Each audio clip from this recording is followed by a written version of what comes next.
Hey guys, so in this video mainly is targeted for a lot of people who are actually looking at getting their first job, or maybe you've just signed your first offer letter, or you're actually putting your job profile or resume on a lot of these websites and are trying to get your first job or land your first job. Now, all that is fine. I know you should be happy about it that you've got your first job, you've got your offer letter, you've got your CTC, and now you're going to go start working, or maybe you just started working. But what do you do after that? Do you have a plan for that? No, right? So in this video, I'm going to talk about how you can invest your first paycheck, and I'll tell you why it's so important.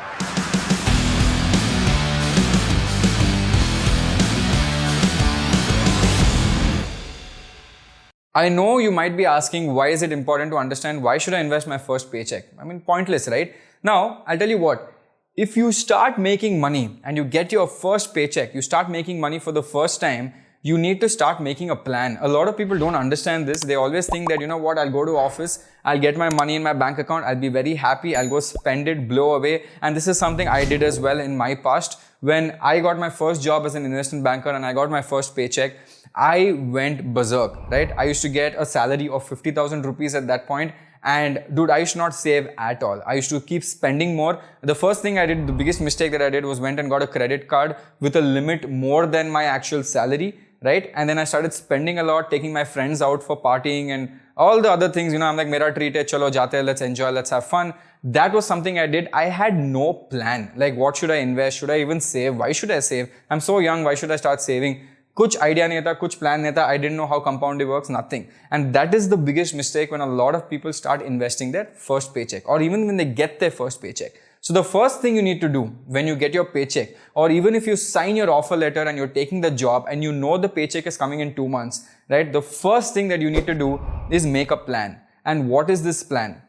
Right? The first thing you need to ask yourself, why am I working so hard for, or what do I want with this money, right? In the future, am I looking at retirement, right? A lot of people directly plan for retirement, but you're too young to plan for retirement. So then you're like, okay, you know what? No, I just want some stability, mental peace, so that I have enough money in my bank account so I don't have to worry about anything else. Some people have that. Some people are like, no, I'm very clear by the age of 31, 32, I need to buy a house, right? So I need to start saving right now. Maybe some person is just slightly different and says, you know what, I want that car, that's my dream car, so I'm going to save and buy the dream car. And there are a lot of people who are like, you know what, I don't care about all of this. I just want enough money so that I can go abroad and have a beautiful vacation. But if you don't plan, you will keep spending without you even understanding how to do it, and you will lose a lot of money. So this is what this entire episode is going to be about. I'm going to teach you how to invest your first paycheck. I'm going to tell you why that's so important, and slowly together we'll figure it out on a step-by-step process of what to do next.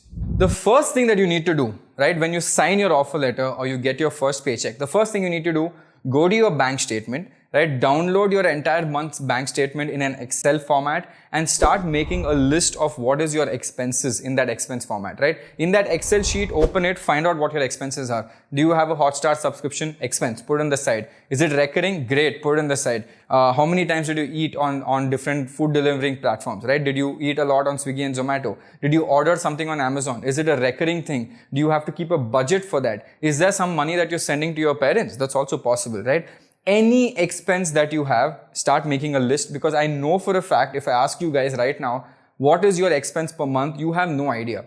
You'll be like, you know what, I get 50 grand a month, but maybe I save 2-3 grand in the entire month, so my expense is 47,000. But you have no idea, because at the end of the month, you'll come to this feeling that, oh my God, I'm broke. How am I broke? You know, I'm not earning enough. But that's not the case. I think you're spending too much. So first thing you need to do is make your income, which is your which is your cash flow, which is your money coming into your bank account. And then you make an expense list, right? Expense list is basically the money going out of your bank account. Now, once you know this expense list, you're like, dude, I spent so much on nonsense things, right? Which I could have actually avoided. Now, once you know this, once you have your income and expense list, you know what that gives you? That gives you the ability to understand how much you can save in a month with your first paycheck.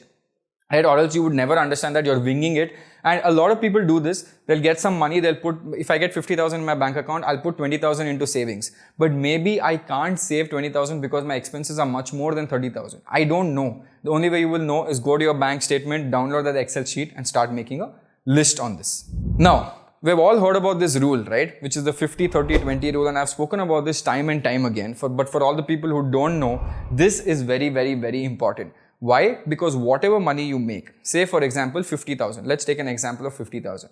If I have a 50,000 salary, 50% should be my needs, right? Whatever I need right now should be my needs. What is my basic necessity? Food, shelter, clothing, electricity bill, I have to pay my family, I have to give some money to my family. All these comes under needs, and that should not be more than 50% of your expenses. If it is more than 50% of your expenses, thoda kam kar do, right?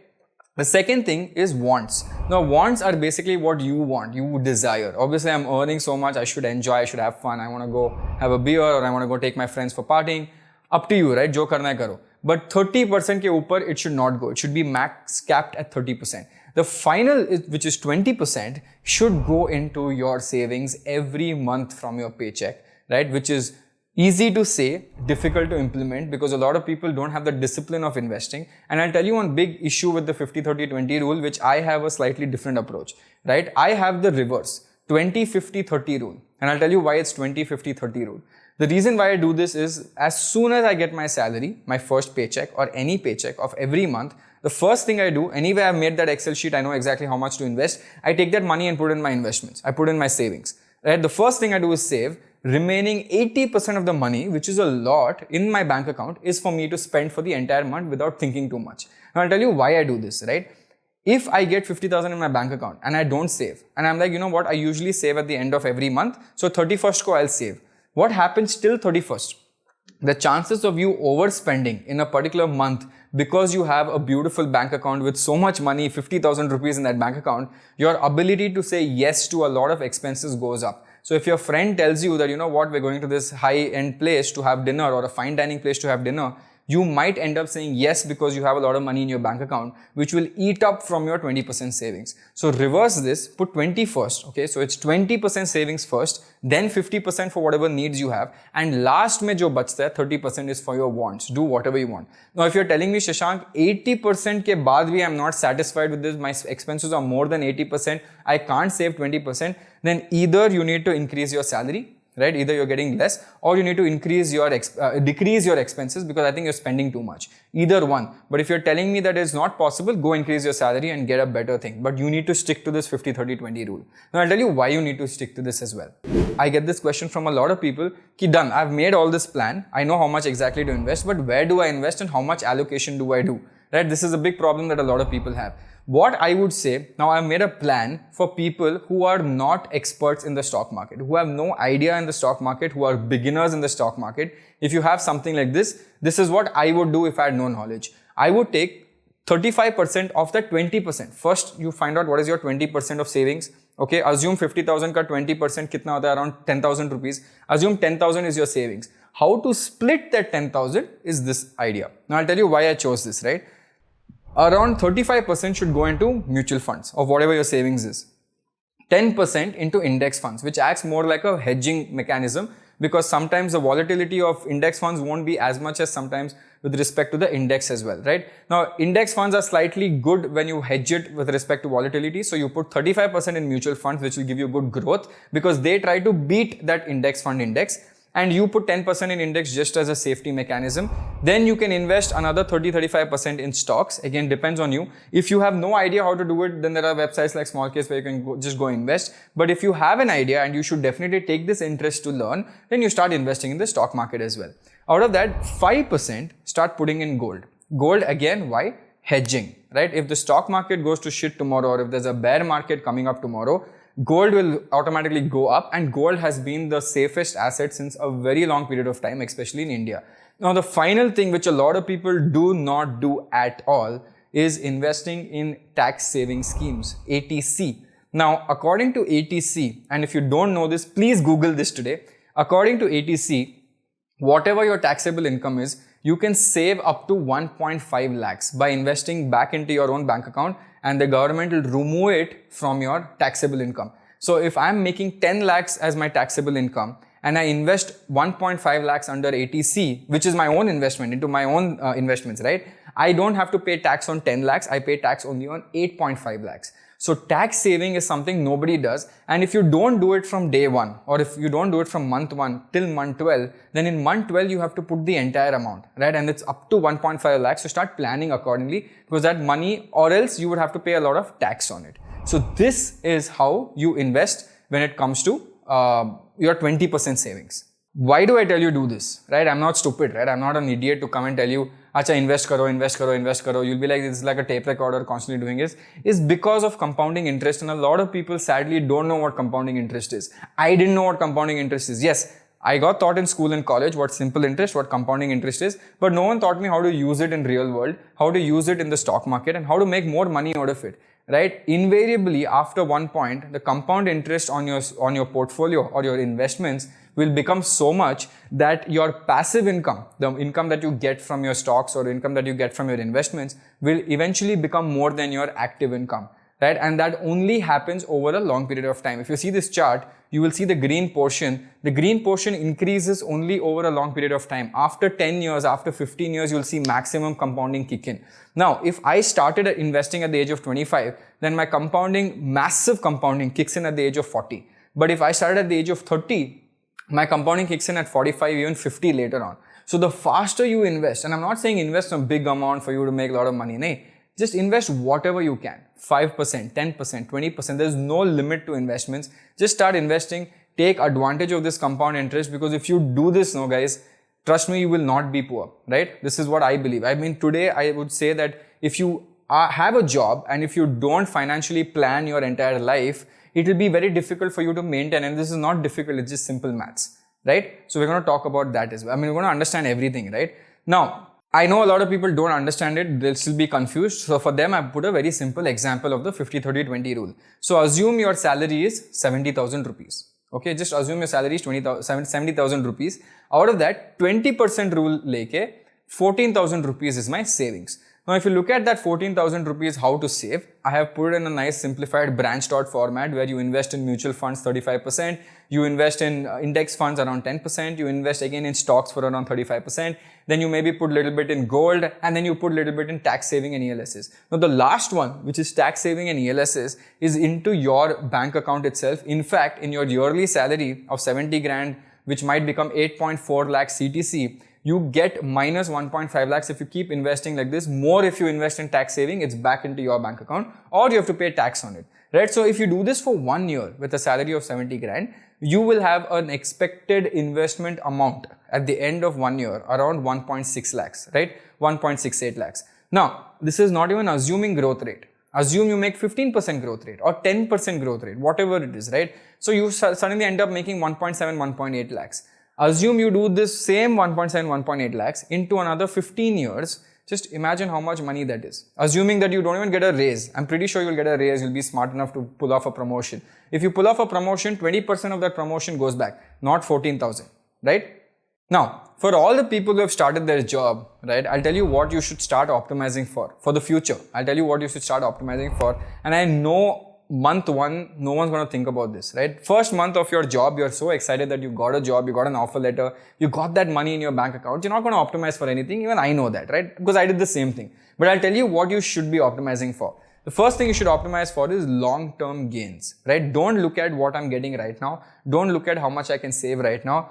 Only say, if I'm at the age of 50, how much do I need to retire? If I'm at the age of 50, if I keep compounding this at the age of 50, how much money will I have in my bank account? To make it more simple, open a compound interest calculator, put your 14,000 there and see how much it can compound at the age of 51. Put whatever your age is and calculate till the age of 50. See how much money will be there, and then you decide, is this enough or is this not enough, right? I'm assuming that you won't even increase that 14,000 over time, because obviously you'll increase that 14,000 over time.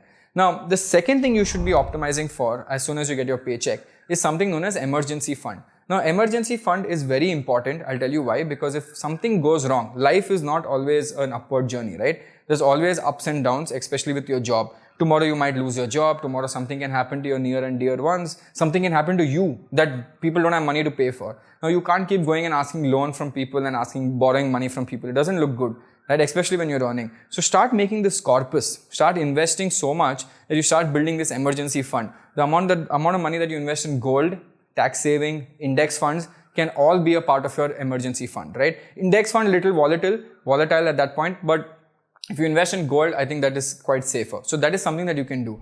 Optimize for stability in life, because over a period of time, I know you guys will still be young, but when you get older, you want that stability of having bank balance in the pocket, right? Try to build some passive income sources. Try to ensure that you don't get only salaried income, because tomorrow if you lose your job, you lose your salary and you don't have money at all for the entire month. That's very difficult, because you have to ghar ka kharcha you have to handle, right? So try to optimize for more passive income sources. Try to figure out how I can make side income as well. So do all that. And finally, try to optimize from day one. Try to optimize in tax saving, because I keep telling this to a lot of people that the rich people are very rich because they pay less tax, whereas the small people or the common man don't know too much about tax. It's basically because they don't understand how tax works, because it's so complicated. So try to optimize for tax returns so that you can save as much as possible from day one, because so many people I know, after 3 years of working, they don't know what tax saving is, they don't know what ATC is, and I'm like, you could have saved 4.5 lakhs which you have given someone else, right? Or you have actually paid that in taxes, which is not yours. But the government is saying, please keep it. Up to 1.5 lakhs, you keep it. So please understand how taxes work. I'll do a separate episode on that. Now, coming to the main point, 2 of the most important things that you must do, or you have to do as soon as you get your first paycheck. As soon as you get your first paycheck, you need to go buy them something nice. And by them, I mean your parents, right? Why do you need to go buy them something nice? Is because it's a moment of pride for your parents to actually see you growing up, right? And see you earning your first paycheck. And I know they'll be super proud for you. You don't be selfish.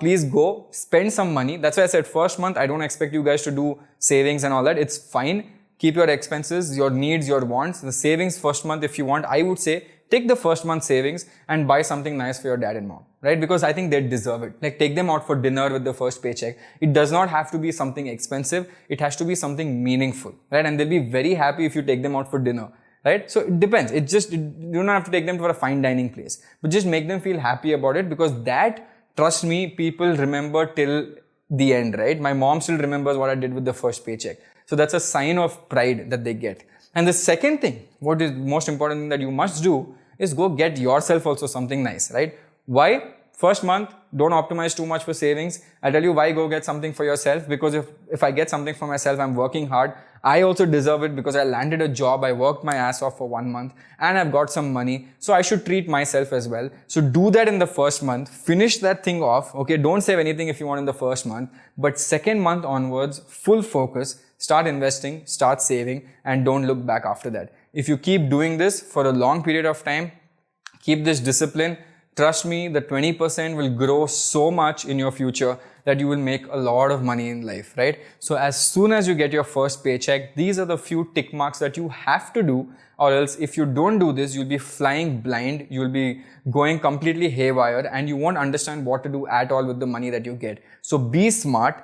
Plan it well, and it is not difficult, and I'm here obviously to simplify it for you guys as well. So if you like this video, please like, share and subscribe, and comment below, because I want to understand what you guys think about this video. I want to understand if you have any doubts when you are working or you're getting your first salary. I will clear the doubts in the comment section.